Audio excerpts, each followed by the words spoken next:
1 Corinthians chapter 7. Now, regarding the question you asked in your letter, yes, it is good to abstain from sexual relations.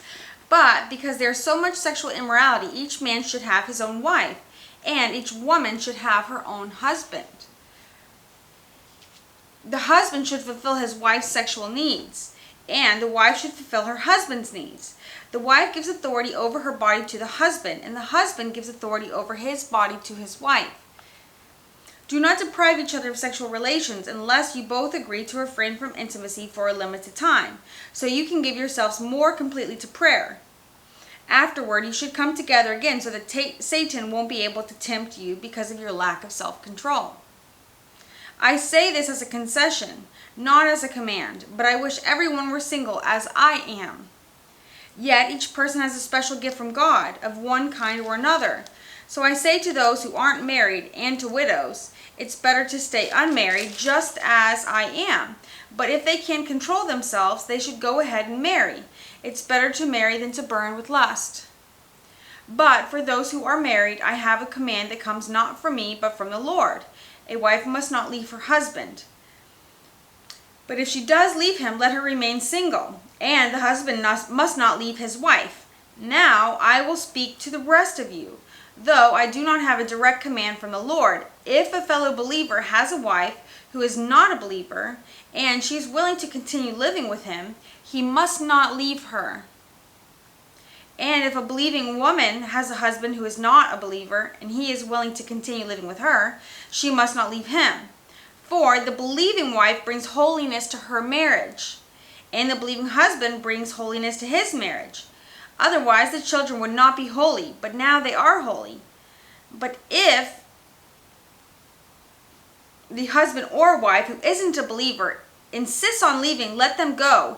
In such cases, the believing husband or wife is no longer bound to the other, for God has called you to live in peace. Wow. Don't you wives realize that your husbands might be saved because of you? And don't you husbands realize that your wives must be saved because of you? Each of you should continue to live in whatever situation the Lord has placed you, and remain as you were when God first called you. This is my rule for all the churches. For instance, a man who was circumcised before he became a believer should not try to reverse it, and the man who was uncircumcised when he became a believer should not be circumcised now. For it makes no difference whether a man is circumcised. The important thing is to keep God's commandments. Yes, each of you should remain as you were when God called you. Are you a slave? Don't let that worry you. But if you get a chance to be free, take it. And remember, if you were a slave when the Lord called you, you are now free in the Lord. And if you were free when the Lord called you, now you are now a slave to Christ. God paid a high price for you, so don't be enslaved by the world. Each of you, dear brothers and sisters, should remain as you were when God first called you. Now, regarding your question about the young women who are not yet married, I do not have a command from the Lord for them, but the Lord His mercy has given me wisdom that can be trusted, and I will share it with you. Because of the present crisis, I think it is best to remain as you are. If you are a wife, do not seek to end the marriage. If you do not have a wife, do not seek to be married. But if you get married, it is not a sin. And if a young woman gets married, it is not a sin. However, those who get married at this time will have troubles, and I am trying to spare you from these problems. But let me say this, dear brothers and sisters. The time that remains is very short. So from now on, those with wives should not focus only on their marriage. Those who weep, or who rejoice, or who buy things, should not be absorbed by their weeping, or their joy, or their possessions. Those who use these things of the world should not become attached to them, for this world as we know it will soon pass away. I want you to be free from the concerns of this life. An unmarried man can spend his time doing the Lord's work and thinking how to please Him. But a married man has to think about his earthly responsibilities and how to please his wife. His interests are divided. In the same way, a woman is no longer married or has never been married can be devoted to the Lord and holy in body and in spirit. But a married woman has to think about her earthly responsibilities and how to please her husband. I am saying this for your benefit, not to place restrictions on you. I want you to do whatever will help you serve the Lord best, with as few distractions as possible. But if a man thinks he's treating his fiancée improperly and will inevitably give to his passion, let him marry her as he wishes. It's not a sin, but if he has decided firmly not to marry and there is no urgency and he can control his passion, he does well not to marry. So the person who marries his fiancée does well, and the person who doesn't marry does even better. A wife is bound to her husband as long as he lives. If her husband dies, she is free to marry anyone she wishes, but only if he loves the Lord.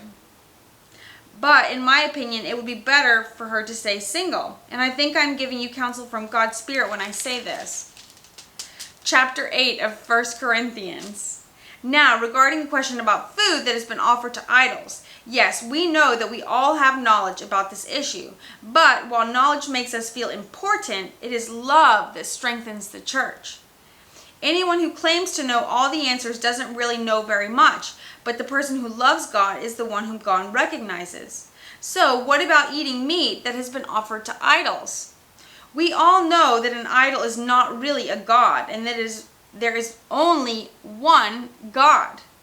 There may be so-called gods, both in heaven and on earth, and some people actually worship many gods and many lords. But for us, there is one God, the Father, by whom all things were created, and for whom we live. And there's one Lord, Jesus Christ, through whom all things were created, and through whom we live. However, not all believers know this. Some are accustomed to thinking of idols as being real. So when they eat food that has been offered to idols, they think of it as the worship of real gods, and their weak consciences are violated. It's true that we can win God's approval by what we eat. We don't lose anything if we don't eat it, and we don't gain anything if we do. But you must be careful so that your freedom doesn't cause others of a weaker conscience to stumble. For if others see you with your superior knowledge eating in the temple of an idol, won't they be encouraged to violate their conscience by eating food that has been offered to an idol? So because of your superior knowledge, a weak believer for whom Christ died will be destroyed. And when you sin against other believers by encouraging them to do something they believe is wrong, you are sinning against Christ. So if what I eat causes another believer to sin, I will never eat meat as long as I live, for I don't want to cause another believer to stumble. Chapter 9 of 1 Corinthians. Am I not as free as anyone else? Am I not an apostle? Haven't I seen Jesus our Lord with my own eyes? Isn't it because of my word that you belong to the Lord? Even if others think I am not an apostle, I certainly am to you.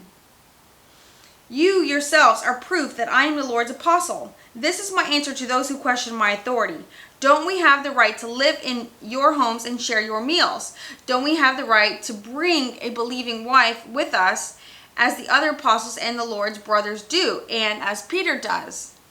Or is it only Barnabas and I who have to work to support ourselves?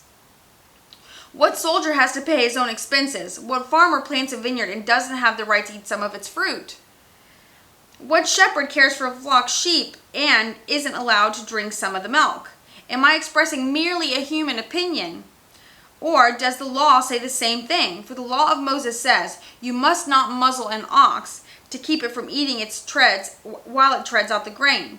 Was God thinking only about oxen when he said this? Wasn't he actually speaking to us? Yes, it was written for us, so that all of who plows and the one who threshes the grain might expect a share of the harvest. Since we have planted spiritual seeds among you, aren't we entitled to harvest physical food and drink? If you support others who preach you, shouldn't we have an even greater right to be supported? But we have never used this right. We would rather put up with anything than be an obstacle to the good news about Christ. Don't you realize that those who work in the temple get their meals from the offering brought to the temple? And those who serve at the altar get a share of their sacrifices. In the same way, the Lord offered that those who preach the good news should be supported by those who benefit from it. Yet, I have never used any of these rights, and I am not writing this to suggest that I want to start now. In fact, I would rather die than lose my right to boast about preaching without charge. Yet, preaching the good news is not something I can boast about. I am compelled by God to do it. How terrible for me if I didn't preach the good news. If I were doing this on my own initiative, I would deserve payment, but I have no choice, for God has given me this sacred trust. What then is my pay? It is my opportunity to preach the good news without charge to anyone. That's why I never demand my rights when I preach the good news. Even though I am a free man with no master, I have become a slave to all people to bring many to Christ. When I was with the Jews, I lived like a Jew to bring the Jews to Christ. When I was with those who follow the Jewish law, I too lived under the law. Even though I am not subject to the law, I did this so I could bring to Christ those who were under the law. When I am with the Gentiles who do not follow the Jewish law, I too live apart from the law so I can bring them to Christ. But I do not ignore the law of God. I obey the law of Christ. When I am with those who are weak, I share their weaknesses. For I want to bring the weak to Christ. Yes, I try to find common ground with everyone, doing this so that I can save some. I do everything to spread the good news and share in its blessings. Don't you realize in the race everyone runs, but only one person gets the prize? So run to win. All athletes are disciplined in their training. They do it to win a prize that will fade away, but we do it for an eternal prize.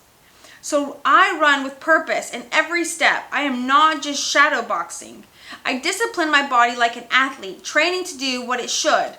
Otherwise, I fear that after preaching to others, I myself might be disqualified. We have chapter 10 of 1 Corinthians next. So like and subscribe if you want to spread the good news to others. I'm not asking this for myself. I'm asking this so that other people have someone to read the Bible with. And I think that's a good thing. So thank you so much for being here, and we'll be in chapter 10 in a bit.